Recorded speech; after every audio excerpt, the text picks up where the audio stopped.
You've seen the title of this video, but have you really? Depending on your display settings, some of you might actually be seeing the letters below the ocean instead of the actual words. And if that's the case, well then let me just say welcome to my channel. We can only hope that your screen will soon be graced by the image that should accompany this video's title, or at least a close approximation of it. Because the notion of something being below the ocean is quite literally a vast one. There are thousands upon thousands of shipwrecks, strewn across our planet's watery depths. Many of which were once state-of-the-art vessels that were feared by pirates, rival navies, and even the Kraken itself. Today we're going to discuss 3 of these wrecks in particular, each of which is somehow both more fascinating and more horrifying than the last. So without any further ado, let's get to it. While it may seem like the ocean floor is a pretty inhospitable place to live, that hasn't stopped many animals from making their homes down there. Anglerfish are probably the most famous of these deep-sea dwellers, and they lure their prey with a glowing appendage above their mouths, which you might think is pretty.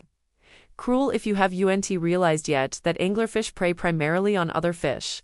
Fish who voluntarily swim into their mouths, because life below the ocean is often brutal. Fragile things like light and time don't always work the same way. The anglerfish known as the Black Sea Devil has a particularly macabre trick up its sleeve, or rather, along the side of its head. Its signature lure consists of a modified dorsal fin spine covered in photophores or light-producing cells.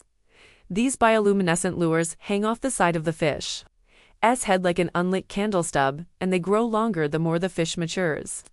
At their full length, they can account for almost a quarter of the entire body of the anglerfish.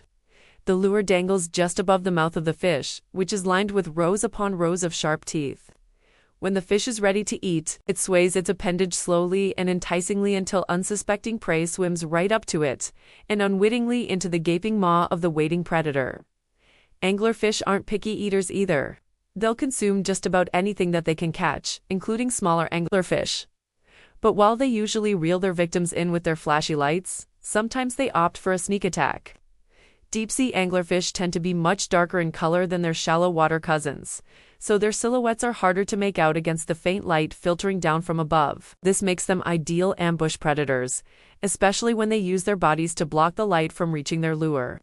Prey approaching them head-on won't see the light at all, while those coming from behind will be blinded by the sudden flash as the anglerfish turns and reveals its teeth. But while anglerfish are certainly vicious predators, they're nothing compared to the creatures you'll find dwelling in the wreckage of this next shipwreck. The RMS Titanic was a British passenger liner that sank in the North Atlantic Ocean in 1911 after hitting an iceberg during its first scheduled voyage from Southampton to New York City.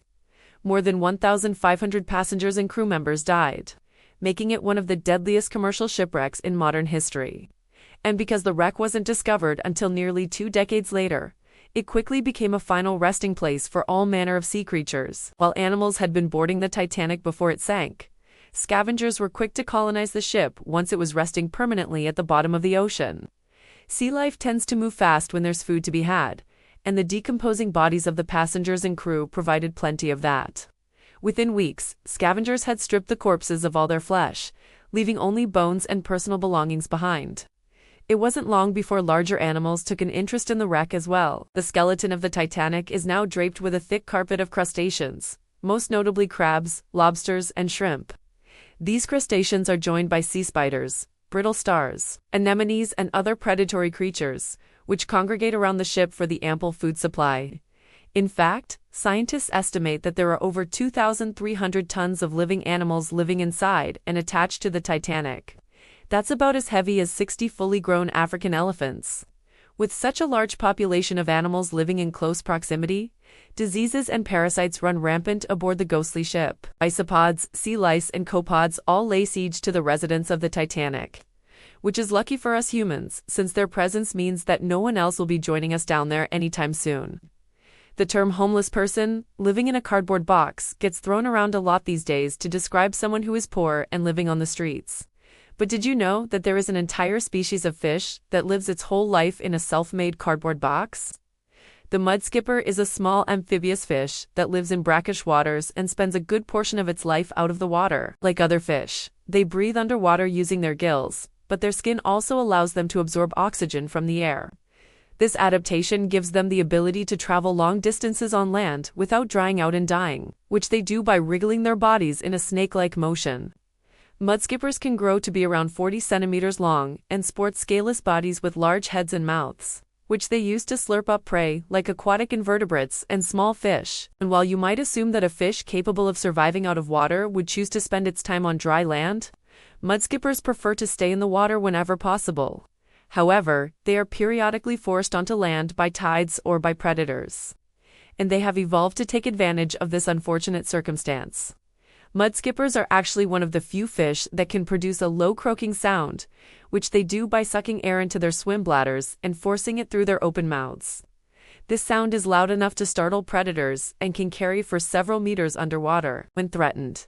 They also have the ability to change color rapidly, hiding their outlines and confusing potential attackers. While mudskippers are usually able to escape danger by returning to the safety of the water, occasionally they find themselves stranded on land for days at a time. In these situations, they conserve energy by burying themselves in the mud and slowing their metabolism down until they can wriggle back into the water. When they do get back into the water, they need to rehydrate themselves by absorbing fresh water through their skin. Once rehydrated, they are free to return to their normal routine of hunting for prey and eluding predators until the next time they get stranded on land. If you're finding this video interesting so far, be sure to hit that like button to keep up to date on all of our future videos. Now, let's continue with our countdown. At an impressive 187 meters long, the SS Thistlegorm is one of the largest wrecks in the Red Sea and the most famous wreck in Hagata Bay. Originally built in 1940, the Thistlegorm was a British cargo ship used primarily to transport vehicles and fuel during World War II. The ship sailed between ports in Egypt and Iran and was eventually sunk by a German U-boat in 1941. It was carrying a load of jeeps, ammunition, motorcycles and other military equipment at the time, which remains on board to this day. As the ship sank, it released 160 tons of diesel fuel, which contributed to the formation of a massive coral reef around the wreck. To date, the Thistlegorm is surrounded by one of the healthiest reefs in the region, attracting divers from around the world. Divers have even reported seeing eagle rays, gray reef sharks, and other large animals swimming around the wreck. But while the Thistlegorm is undoubtedly an important part of the local ecosystem now, it's still a dangerous place for humans to visit. The ship is covered in a thick layer of sediment that can obscure visibility for divers. It's also home to numerous marine creatures that are capable of killing humans, including blue-ringed octopus, stonefish, moray eels, and white-tip reef sharks.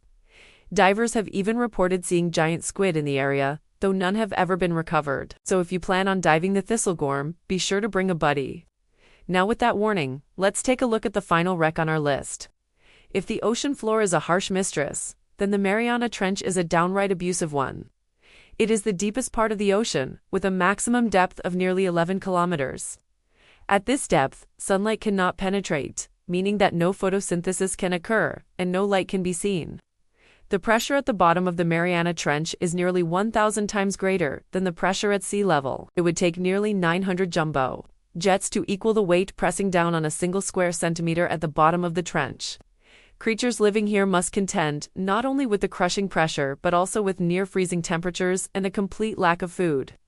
Food is scarce because there is no light, which means that there are no plants to support a food chain. Most animals that venture into the Mariana Trench do so at their own peril. One exception to this rule is the Japanese spider crab, which can grow to a leg span of 3.8 meters. While it doesn't live at the very bottom of the trench, it's found at depths of up to 6,000 meters. Here, the Japanese spider crab feeds on dead creatures that drift down from shallower waters. It's as perfectly adapted to life in this environment, and is one of the few predators that routinely ventures into the Mariana Trench. With such extreme conditions, you might think that nothing could possibly survive at the bottom of the Mariana Trench, let alone thrive. But the Mariana Trench isn't as barren as you might expect. Creatures living here have developed some incredible adaptations to survive. For example, the Benthizema tenuis is a fish that lives at depths of up to 2,500 meters. It has huge eyes that allow it to detect the faintest glimmer of light, which it uses to hunt prey. Other creatures like the Mariana snailfish have translucent bodies that allow them to camouflage themselves against the darkness. Some creatures like the amphipod crustacean have even learned to use the pressure of the deep sea to their advantage. Their shells are thin and flexible, which allows them to withstand the crushing pressures of the deep sea. So while the Mariana Trench is a harsh environment, it's not without its inhabitants. And who knows what other creatures may be lurking in the darkest depths of our oceans. Thanks for watching. If you enjoyed this video, please like and subscribe. Be sure to check out another one.